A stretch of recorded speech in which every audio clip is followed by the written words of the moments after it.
Before European colonization, the island of Dominica was a stronghold of the Carib people, who had migrated there from South America, driving out the earlier Arawak people.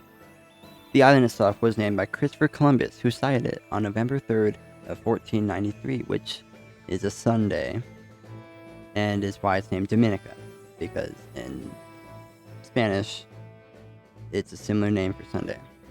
The first European colonists in 1632 were French, but with the Treaty of Aix-la-Chapelle, Great Britain and France agreed to treat the island as neutral ground and leave it to the Caribs.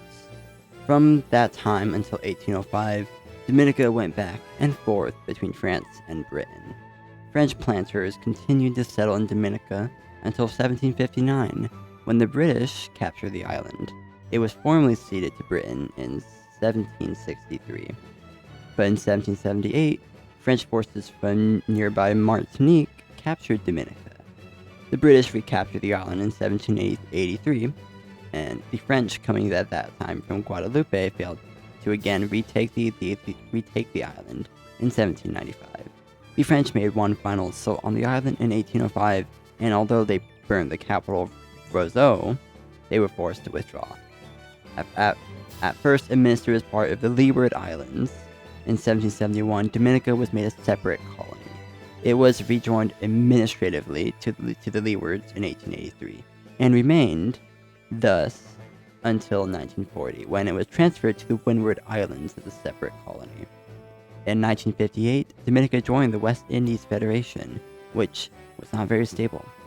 After the organization was dissolved in 1962, discussions for alternative forms of federation took place.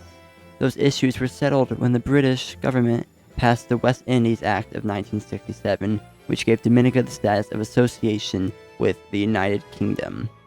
Under the 1967 Constitution, the island became fully self-governing in internal affairs.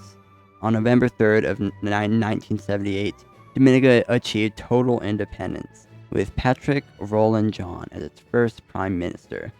His government was implicated in a number of questionable dealings, including a scheme to lease land to a firm allegedly planning to supply petroleum illegally to South Africa, which was then under an international trade embargo because of its government's apartheid policy. A cabinet crisis ensued, and in May of 1979, Oliver Serafine emerged as the new prime minister.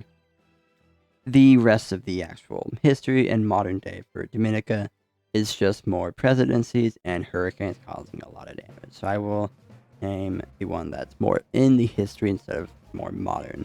Just for that, Hurricane David severely damaged the island in August of 1979. The storm not only largely destroyed the banana crop, which is the island's economic mainstay, but also carried away most of the island's topsoil and virtually wiped out the country's agricultural base. The following year, Hurricane Allen set the economy back further.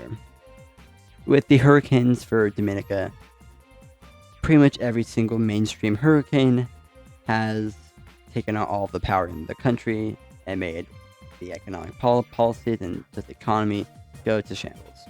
It's tough being in the Southern Caribbean.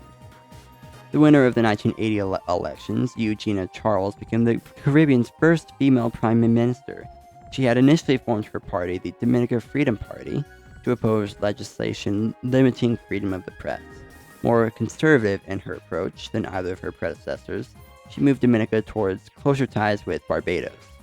Her government faced several coup attempts in 1981, but those were perhaps less significant than the plights the country faced in attempting to recuperate from the two hurricanes. Under Charles' administration, however, Dominica made marked advances towards recovery, with considerable decreases in unemployment and inflation. Her party was returned to power in 1985 and became more firmly entrenched in the 1986 elections.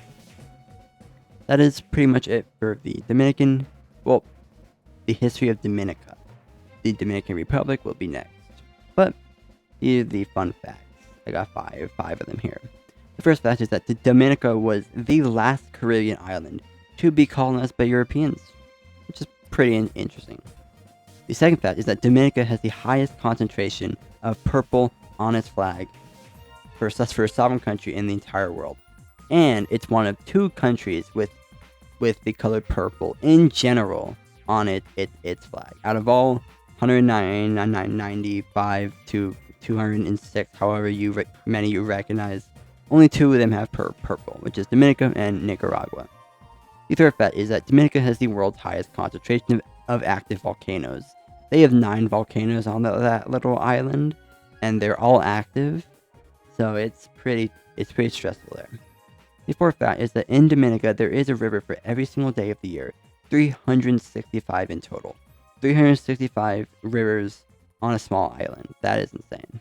And the last fact is that Dominica is nicknamed the nature island of the Caribbean, largely due to the abundance of rivers, the 3/4 of its territory being rainforest, and just all of the natural beauty on the island. Anyways, that is it for this video. This is the simplified history of Dominica.